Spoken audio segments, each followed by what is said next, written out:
mental flow. Accessing a mental flow, unblocking the mental flow. That's today's title.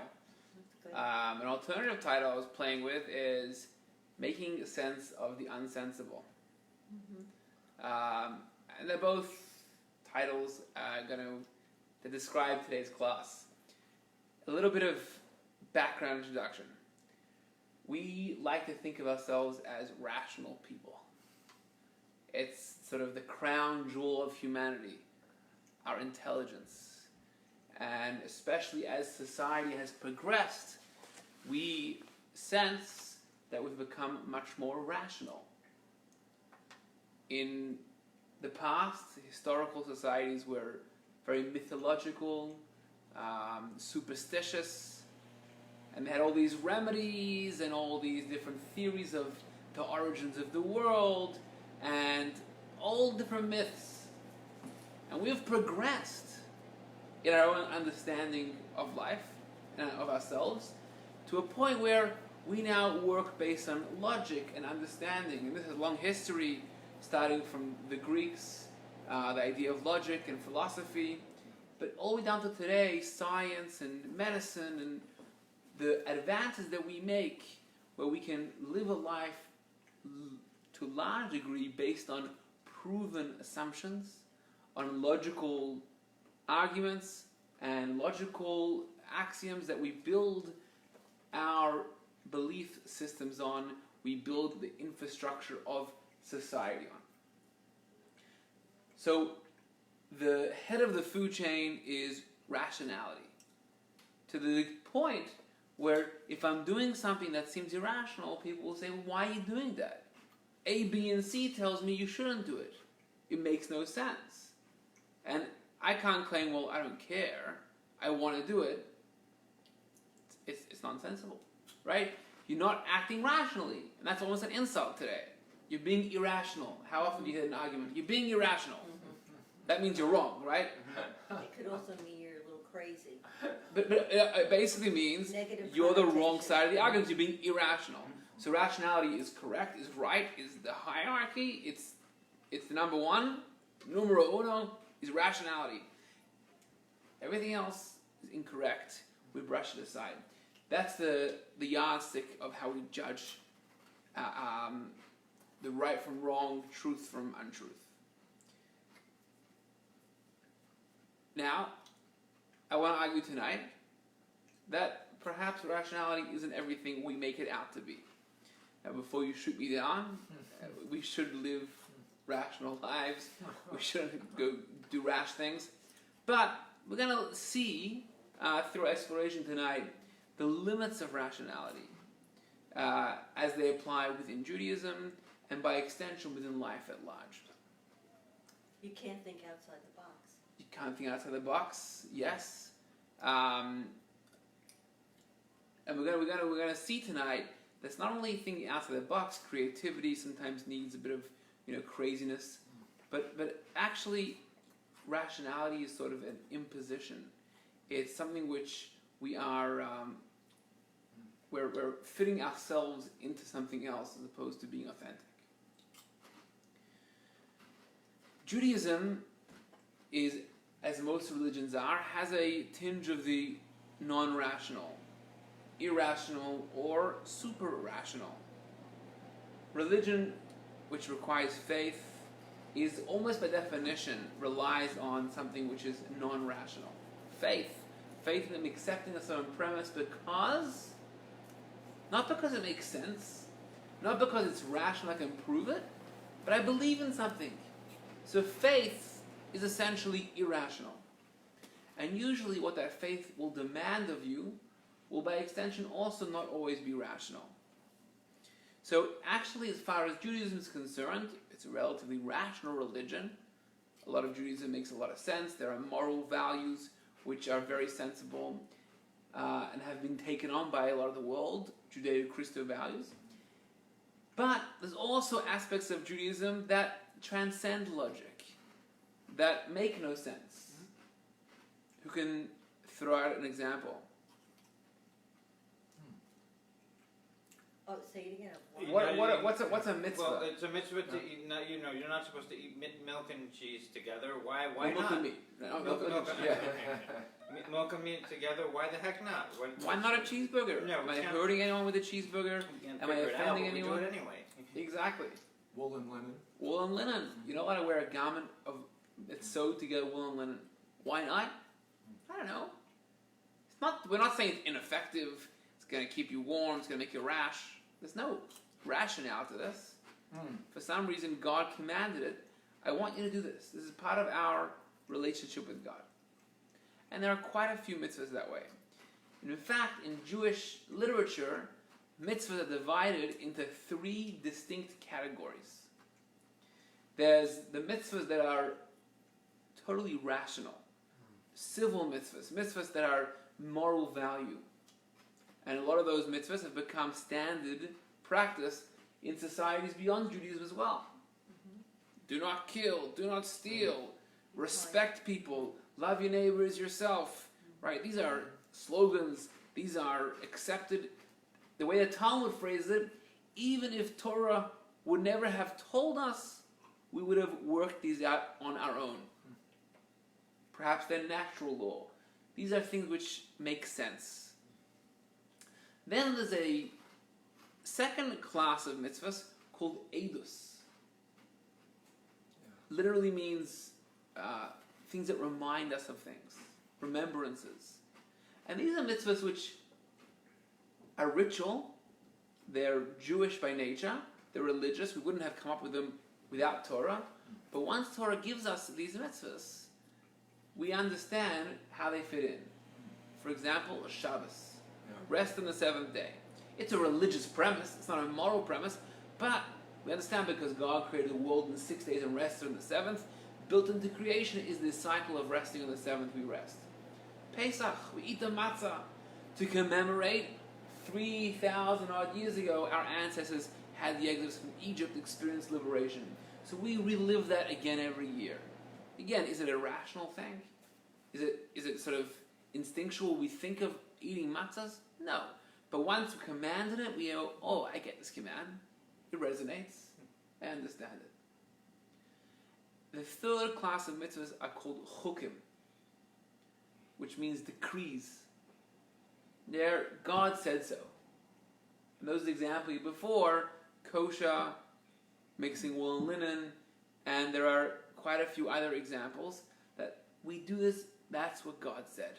What's the word? Chukim? Chukim. Chukim. Chok is a singular. Chok is literally means a law or a decree. But Chukim is a plural. Oh, excuse me. But essentially, God didn't really decree we talked about this last time, do not mix meat and dairy. There's no direct line, like the way thou shalt not kill, right? Thou shalt not commit adultery. There's really no place. It's been based on commentary. And that's why we were having that discussion. I was, because I had read a rabbi in the 1300s who said it's do not complete a kid in its mother's milk. Like the way bittul is used, is it bishul? Bishul. Bishul is used in another line in Deuteronomy. It means when grapes ferment. Yeah. And they're using bishul to mean it's completed. And he argued that bishul has nothing to do with not, really, it's do not complete a kid in its mother's milk.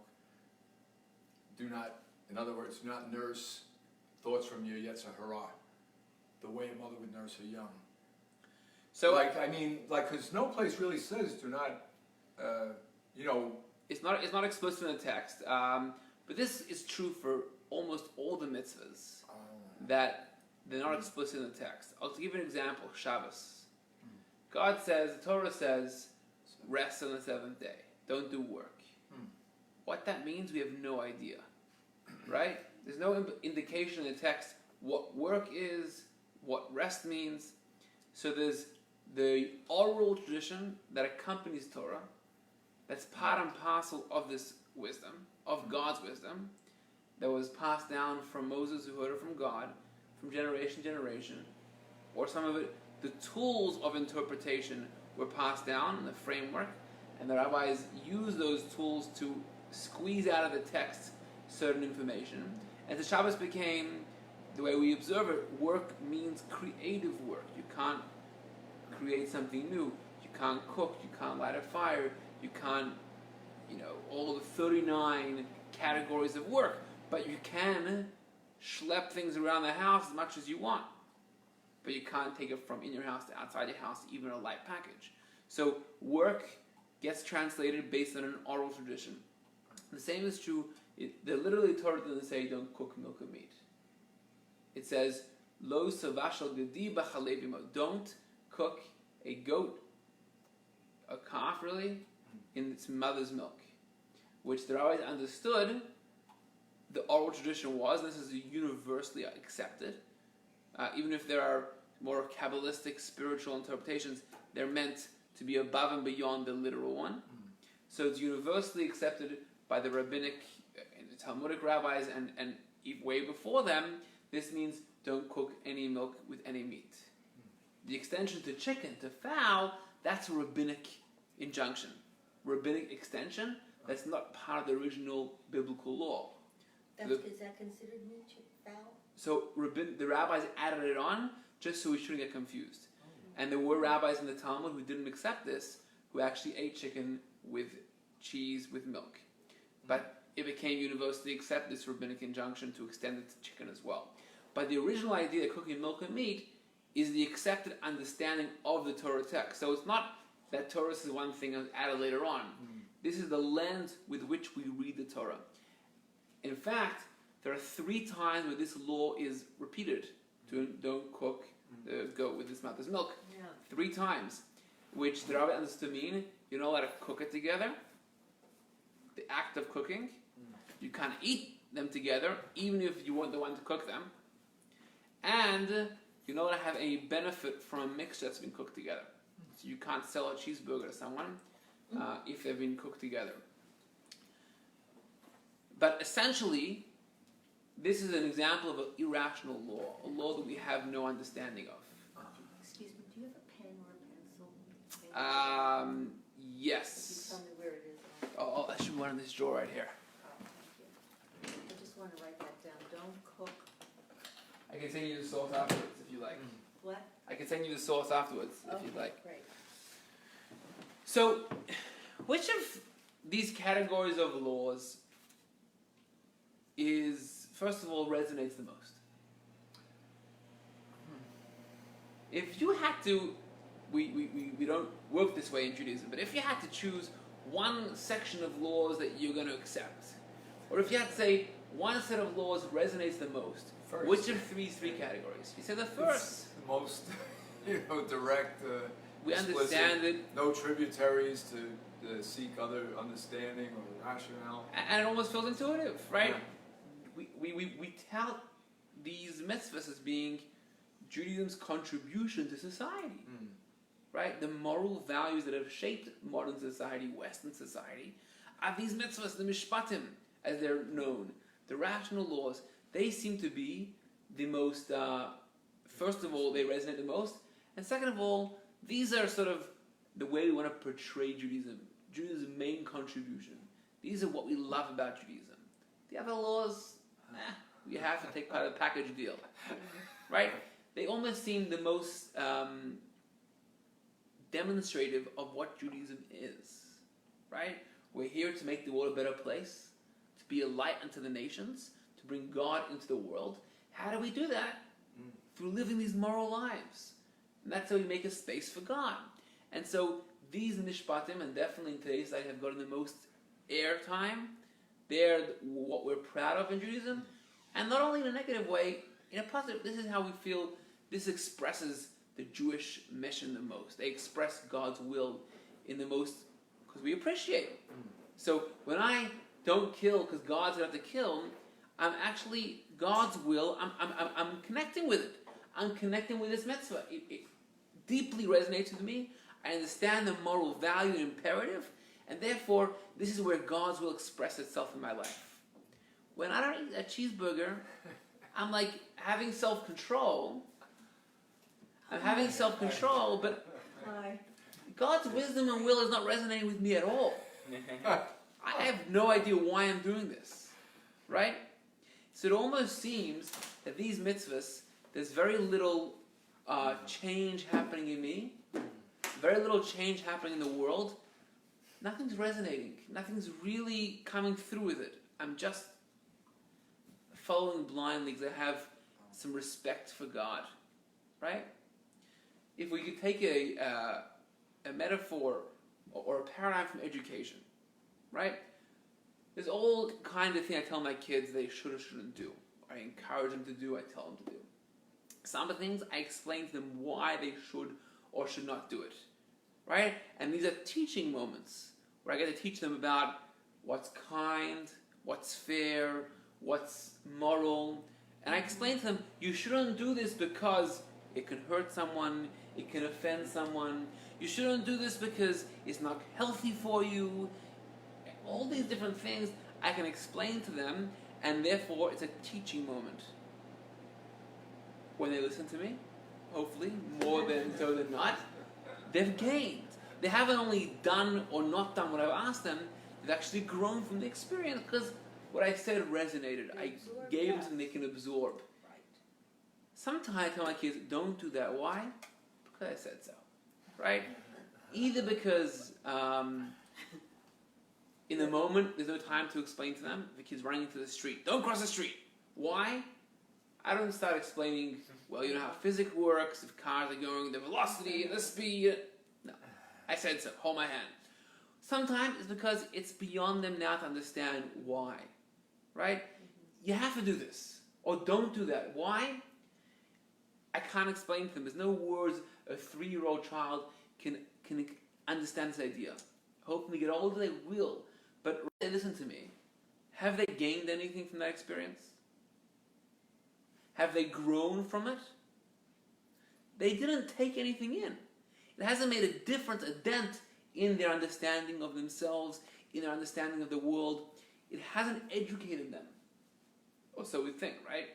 And so, which of these two commands, quote unquote, to my children, have been a better education, have more educational imperative in them? Which of them are more reflective of my educational relationship with my child? If you can say what are the choices? When I tell my kids something that makes sense and explain to them why they shouldn't do it, Yeah. or I tell them don't do it because I said so. Well, because I said so does not work, I think. I agree it's not always applicable, it's not the best way, it's something that's necessary. Because they argue back, kids. That's true. They don't just accept it. Why? And then it goes on, why? Right, but sometimes Everything you say, why? sometimes they need to say this, right? There's a place for both, but the first one involves more Of integration. sharing. The first one involves more integration, but like you say, when the child's just going to run out, Right. you can't explain physics. So there's a place for both, but the first one involves more. It involves a lot more. It's deeper. And you would think that I've been more expressive in the first one, right? Right. Something of my own understanding what has been given over to my child, whereas the commandment, don't do this, nothing's been given over.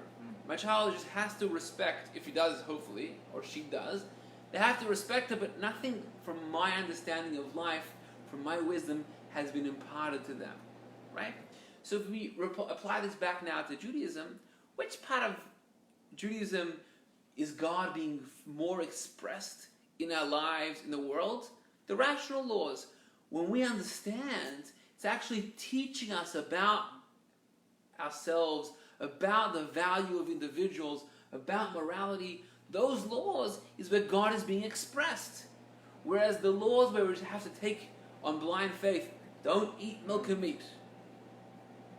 There's nothing deep, nothing spiritual, nothing moral that's coming across in the mitzvah.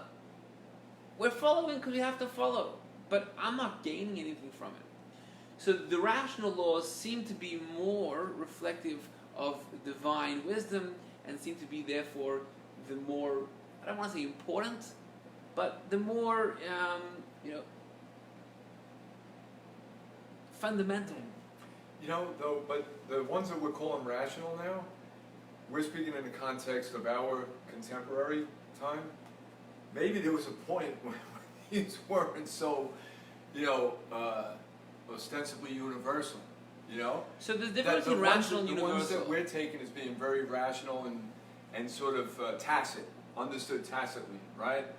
Well, maybe there was a time when these were distinctive. They were very... And there definitely was. And for instance, like also when you slaughter an animal, make sure it suffers the least amount of pain as possible. Like these things are very distinctive. So there's two things. You're right.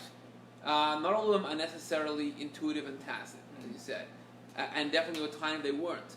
But even if they're not, even if society today doesn't agree with this logic, there's logic to it. But I say, if I live in a barbaric society, doesn't respect life at all, right? And I come and say, don't kill. Every human being is created in God's image. Every human being has infinite worth. Don't kill. Even if it's against the grain of common understanding, it's still a rational law. Just a rationale that's not accepted by the masses, but it makes sense. So even if it's non-conforming, it's still rational. As opposed to don't eat milk and meat. It's not about not conforming to society. Even if there was no one eating cheeseburgers, and everyone doesn't eat milk and meat, I still wouldn't understand why we don't. Right? It just makes no sense. So you're saying that you're saying the analogy is that don't eat milk and meat is similar to you saying to your child, don't do it. That's what it seems to be, right? God says don't do it. I'm not telling you why. Maybe there's no reason why even. Right? Just don't do it. So, we have in this week's Torah portion the chief chok. Mitzvah has no reason. And that is the red heifer. The red heifer was a very strange practice. To understand it, we're going to go a little bit back. Judaism has very extensive rules, laws about purity. Ritual purity and impurity. There are many different things that can make a person ritually impure. Chief among them is coming in contact with a corpse. Either being under the same roof as a dead body, touching a dead body. That makes a person ritually impure. That's why we don't open coffee. Yes, also out of respect for the dead. Today we don't have these laws of ritual impurity much in effect. Most of them surrounded temple usage. So there's no problem being ritually impure. The problem, if you are ritually impure, you can't do certain things. You can't enter the temple, you can't bring a sacrifice, you can't eat from any of the sacrifices. So I can go to a cemetery, no problem. But if I've gone to a cemetery, I have to go through a purification process if I want to go to the temple. We don't have a temple today, which is why we go to cemeteries without the ritual purification process. So a lot of the laws are not so relevant today. Some still are. We still have some aspects or remnants of these purity laws. We wash our hands in the morning. That's a remnant or at least a carryover from the purity laws. Going to mikveh is also the ritual purity. So the deepest level, most profound level of impurity was coming in contact with the dead body, with the corpse. And the only way to purify oneself from this impurity was the process of the red heifer. They had to find a completely red cow. Means no black hairs, completely red cow that had never worked a day in its life, never been used for any work.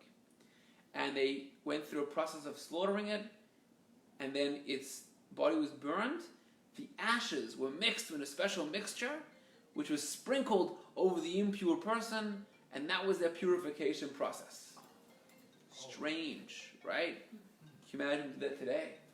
There'd be all kinds of questions. I don't understand. A red cow, and A then red heifer, the red cow would be slaughtered. Slaughtered, yeah. burned, the ashes mixed into a special mixture with water and a couple other ingredients, and sprinkled on to the impure person. That was the first stage of process of purity, and then dipping in a mikvah, etc. What is the explanation There is none. that It's right. That's the thing. I didn't finish my sentence. No, I know. There's no explanation. It's irrational. More than that, this is the prime irrational mitzvah because it has some other elements to it which make it so counterintuitive. For example, the person who did this procedure to the impure person became impure in the process. So the impure person is becoming pure while the pure person is becoming impure in the same exact process. Strange. There are other strange things. If you think about it, we're mixing ashes, which represents fire, and water. Opposite. So there's a lot of things in this mitzvah which make it absolutely irrational. But the people who wash the dead do touch the dead bodies. Yeah. There's no problem becoming impure. Just if you want to now do certain things, for example, enter the temple, you have to go through a purification process. Oh. Which is why My aunt most used to do that. My aunt it's in very Morocco, holy work. She was a volunteer to wash the Yes. dead. We have a process of Torah, purification of the dead, where they wash the dead body before it's buried. And they put it in a mikvah. It's a very special process and an honor to be a part of that, to honor the dead in that way. Most rabbis don't allow, today's day and age, people to go on Temple Mount. Even though technically you can access Temple Mount, it's not an Israeli, American citizen can go there. But because we're not ritually pure, most of us have come in contact with the dead at some point without going through this purification process, we're not allowed to enter the holy place Temple Mount. So that's why even though technically we can allow it to go there, most rabbis don't allow it for this reason. So the very notion of impurity is irrational. You put my body under a microscope, nothing happened to my cells, nothing happened to anything inside of me when I stepped into the room with a dead person. What does it mean I'm impure? Doesn't mean you're dirty. Doesn't mean anything wrong with you. It's a certain spiritual impurity about you. And it seems totally irrational. This purification process is absolutely even more irrational. Yet, Judaism promotes it. The strange thing is like this. The way this mitzvah is introduced into the text, in this week's portion, reads the following. Zois Chukat HaTorah. This is the decree of the Torah. Now, why wouldn't it say this is the decree of the Red Heifer? It almost seems, and this is the way Hasidic works to interpret the text, this is the law that is representative of the entire Torah. This irrational law is representative of the entire Torah, which flips what we said till now on its head and says that really, where is the most, what's the most expressive class of mitzvahs? The irrational ones. That's really where God is expressed the most, not the least.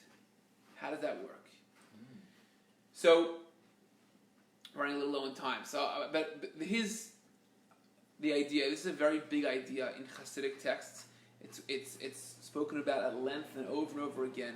It's a very deep idea, something that resonates in our life in a lot of ways, and also redefines our relationship with God and Judaism. Each one of us has a self that is beyond our intelligence, our rational, right? Your IQ test doesn't define you. You're not your intelligence. You're not how you understand things. You are something who is doing the understanding, right? Which means there's a self that's beyond that understanding. And we see this all the time playing out in our lives. This doesn't make sense. I know I shouldn't be doing this. I want to do it anyways. Now, doesn't mean you're a fool. Sometimes Just you're tempting. a fool. Huh? It's Just just a lunatic. tempting. Sometimes it's because you have very a weak resolve, weak self-control. In that case, you're being pushed by a drive, an emotion, which is ignoring the intelligence, ignoring the intellect. But sometimes, and that's sort of below rationality.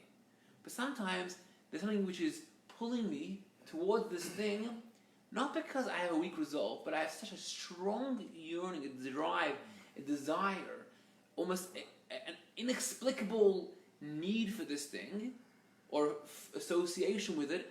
I'm going to go with it even though I know it doesn't make sense. Relationships often work that way.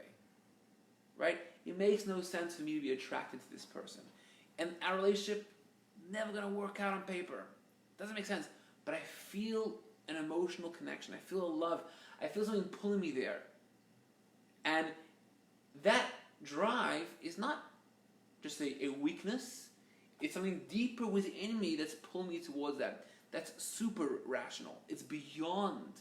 It's the self that's deeper than my intelligent outlook on life. So the self, which we can also call the soul, is actually not bound by the rules of logic. Rules of logic are part of the force of nature.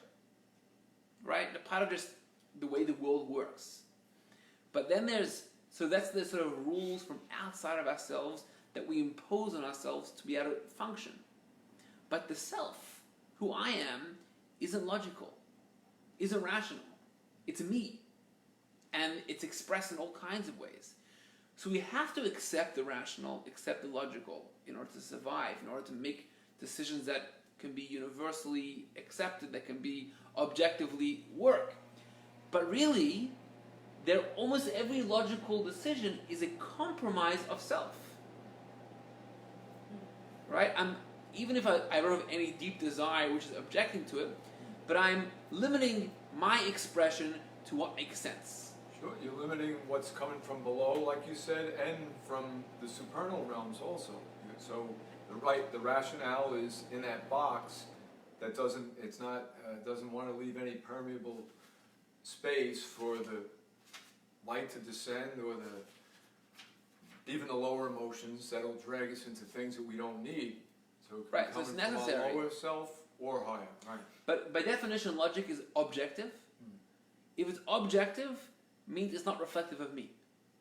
Because we can't all have the same reflection.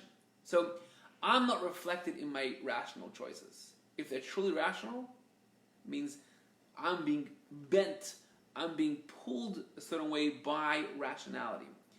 Where am I? Where's the me most expressed? In choices that I make that are non-rational. Because that's when it says, well, the reason you made that choice, that's very reflective of who you are. Because nothing played a role in it. It came from within. It came from a drive that you have. And so when I have something irrational that I can't explain, that's actually more expressive of myself than the things that I can explain.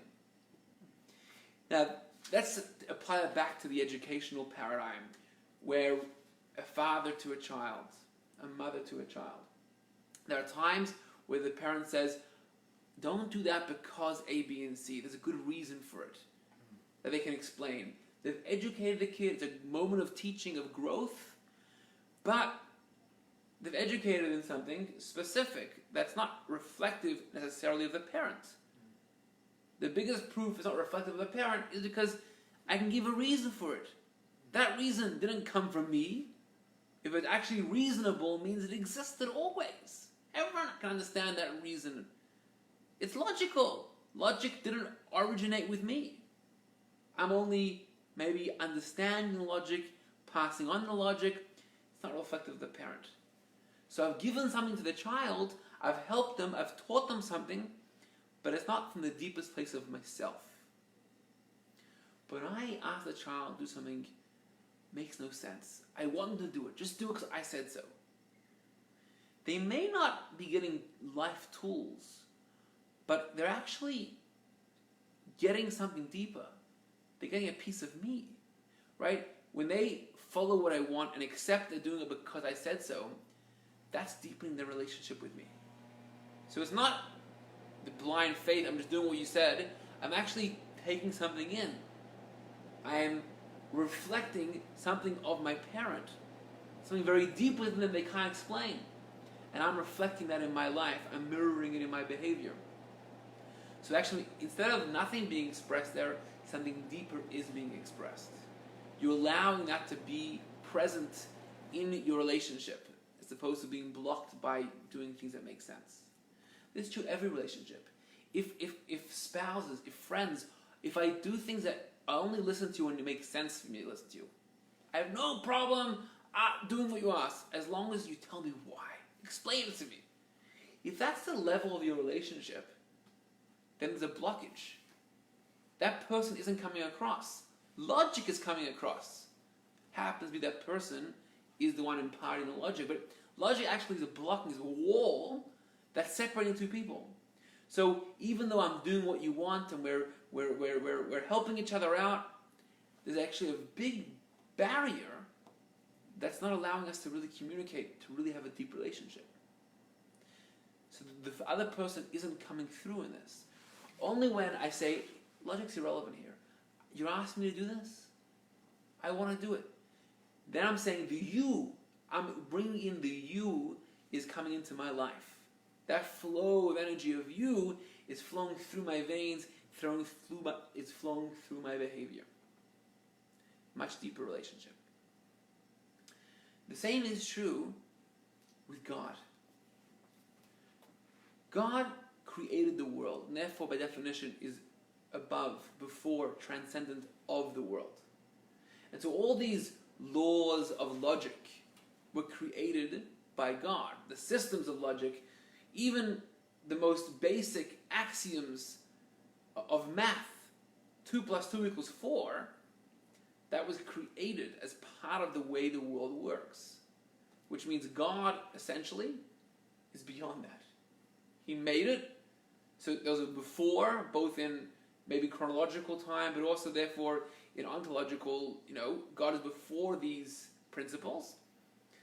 Therefore, any logical principle doesn't express God as much as it expresses the way the world works.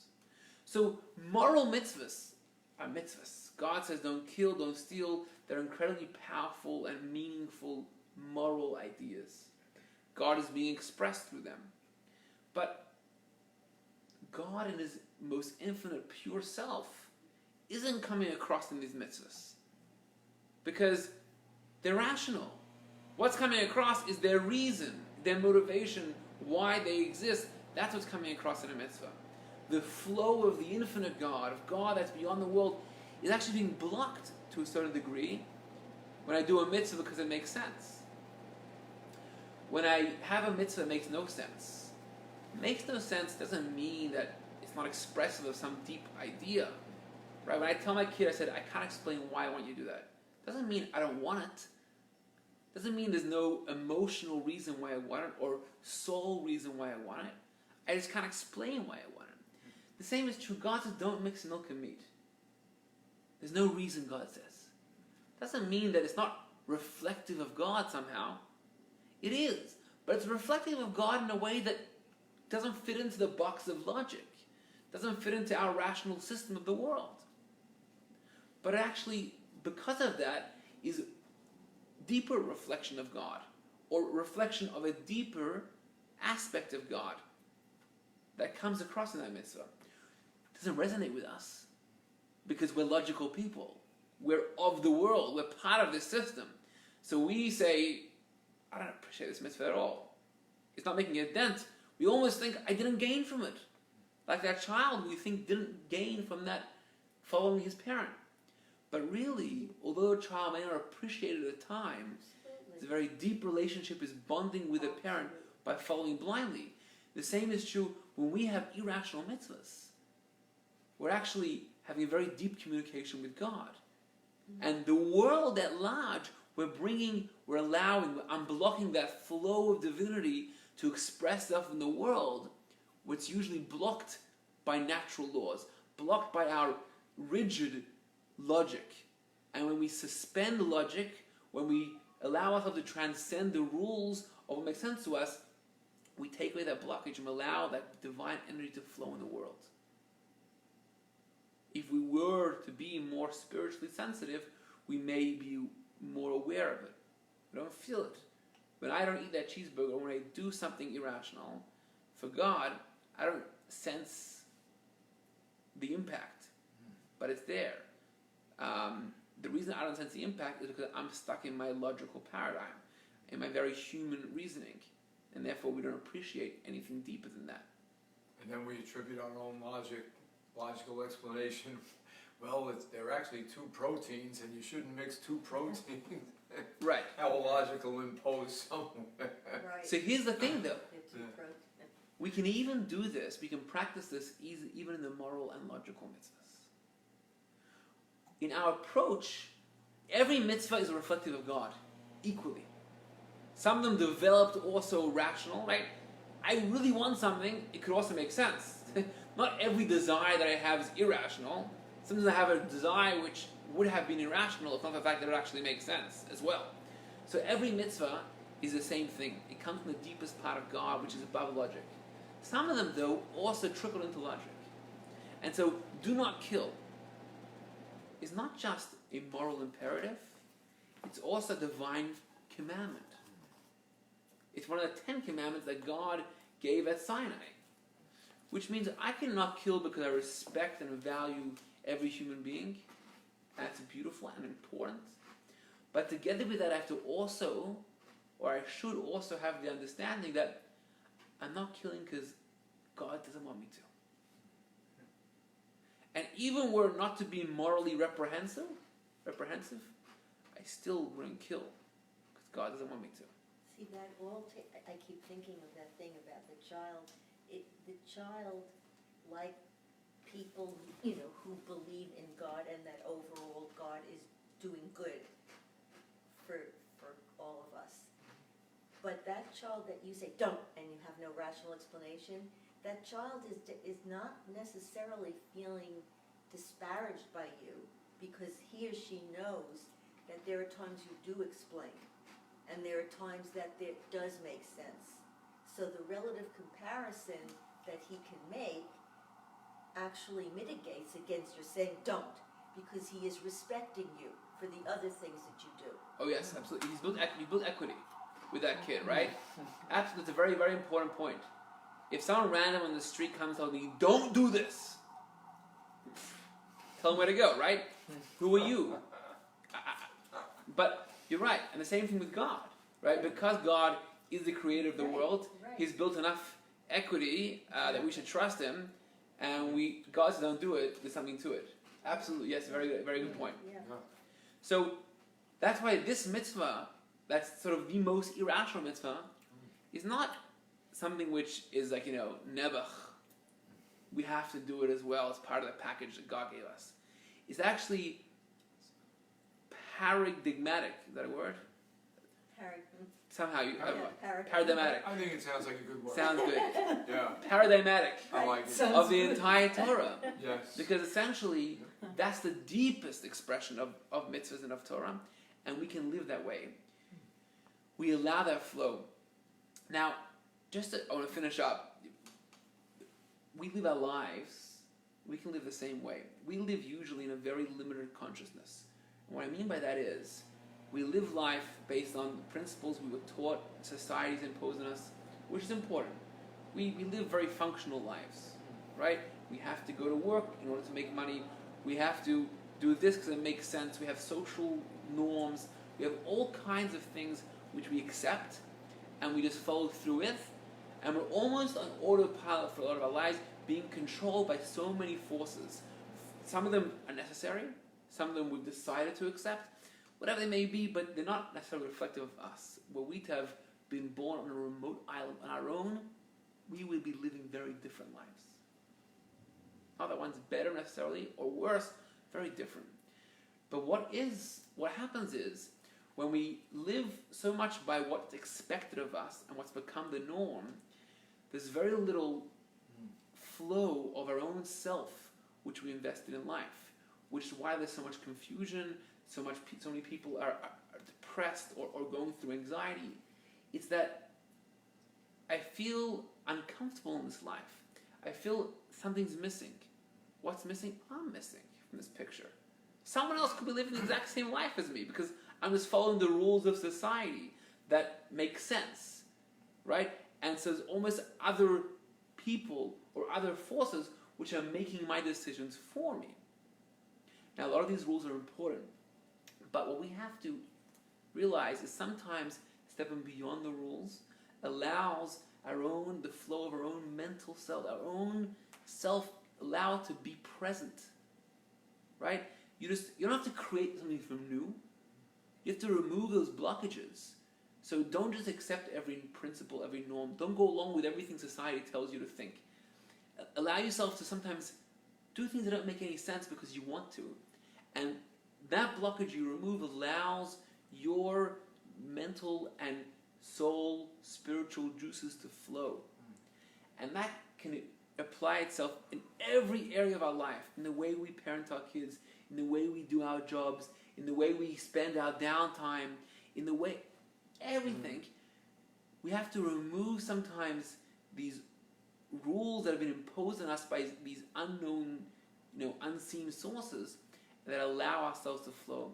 And what that creates is, A, you live a more fulfilled, happier life. You are in touch with yourself. You're living a life that you feel you're invested yourself into what you're doing. Well, B, what that does is you're much more present and aware in the moment of what you're doing. You're not going along on autopilot with just this, you have to do this, right? You have to have this for breakfast. And because that's what everyone's marketing to you. And you're just going along with all these things. That's why we become very non-present. We just go along, right? We just on this rat race, just trying to catch up. When you allow yourself to be, what that does is you become very aware of yourself, aware of what you're doing today. You make choices that you're not just being pushed into things. There's something coming from within. You make those choices. It's a very different life. So, just to sum up, we have this in the religious sense, in our relationship with God, that the paradigm of mitzvahs becomes the irrational mitzvahs. That's where we actually develop the deepest relationship with God. That's the deepest divinity that's expressed in ourselves, in the world. We open channels, right? When we do logical mitzvahs, we impose sort of God on the world.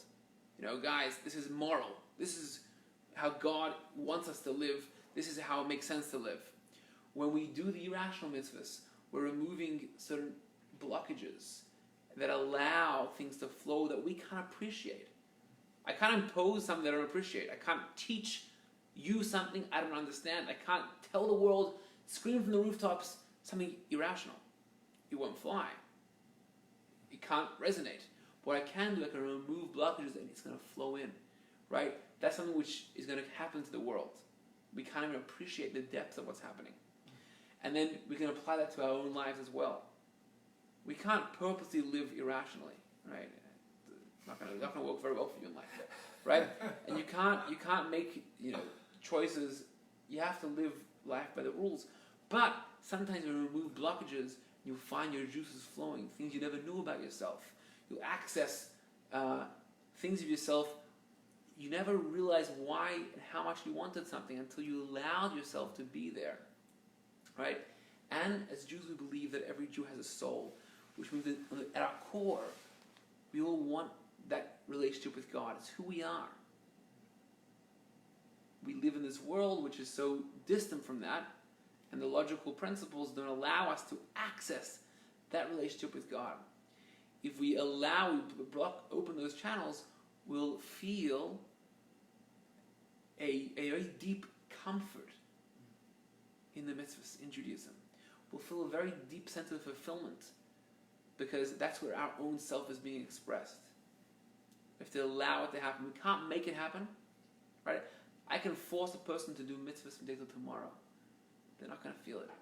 You can't impose this. It's irrational. It's a certain sense of comfort, of belonging, of self that I can't tell you about.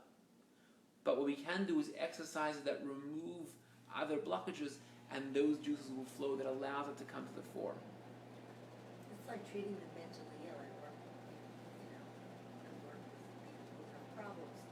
And that is what we try to do, remove blockages that can let them express a more rational part of themselves. But, rational not in a, confined way, but not to have the irrational take over. Right. Yeah. Essentially, it's the same principle. Now, this is a very, very profound and deep idea that I can go on about all night, and it can express itself in many different ways and in many different parts of our lives. But this is the general, basic principle. So, if we take one thing from today, from the class, it's how we approach Judaism is a paradigm shift. It's not about, what does Judaism give me in my life? Why should I do it? And then you start thinking, what's rational about it? What do we gain as a society? What do I gain personally from the mitzvahs? And I can decide this mitzvah, I appreciate, I gain from it, it gives me tools to live, it gives me fulfillment, satisfaction. I'm going to do this mitzvah. That mitzvah, not for me. If we totally shift that approach, mitzvahs are about a relationship with God. And essentially, they're opening up access to something which is totally transcendent. So, it's not about if I appreciate the mitzvah. In fact, if I'm doing a mitzvah out of appreciation for it, out of an understanding of it, I'm softening, I'm watering down the impact of the mitzvah. I'm doing this because this is where my deepest self is going to resonate, where the deepest part of God is going to flow through it. And so every mitzvah is equal. They're all reflections of God. And in fact, the mitzvahs we less understand, those that resonate less, is a purer, a more pure channel for this divinity to flow through them. It's very interesting. I just had a spontaneous thought. Spontaneous. There was an article that Israel is becoming the most, popular nation regarding veganism. And I was just thinking, does that take the power out of the irrational mitzvah? Because I don't think they're becoming vegan to satisfy the mitzvah, but there's no need for, in that world, that mitzvah doesn't even enter that arena because there's no meat and dairy. So how does that play out, that dynamic? So this a disclaimer, and I'll finish with this because it's getting late. There's value, and a lot of value, that's what I said, we can go on all night. There's tremendous value to understanding the mitzvahs and relating to them. Because if we would just not kill because God said so, and we wouldn't respect people, right? I want to kill you, but I can't because God said. That's not a good approach to have, right? Please don't go there, right? That's So a good example. Yeah. So it's really important that the morals of the mitzvahs resonate with us, and we appreciate them. And there's actually a depth to that as well that goes way beyond the irrational mitzvahs, for a different class. But what I'm bringing out here is there's a value, and a value which expresses the deepest core of what Judaism is in the irrational mitzvahs. And essentially, they say, I mentioned this here before, they say, for the believer there are no questions, and for the skeptic there are no answers. And this is what we said before, once God builds a certain equity. If you have faith in God, if you believe it, then the irrational things flow from it. If you're skeptical, means you're all just both in the rational, then even the rational mitzvahs, you're not really appreciating the mitzvah of it, right? So it's really a shift in what Judaism is trying to do and what we can achieve through the mitzvahs. Very different view of it. Whereas where the Parah Aduma, the red heifer, becomes a paradigm for the entire Torah. We'll finish with that. Beautiful. Very Rabbi Menashe, that was great.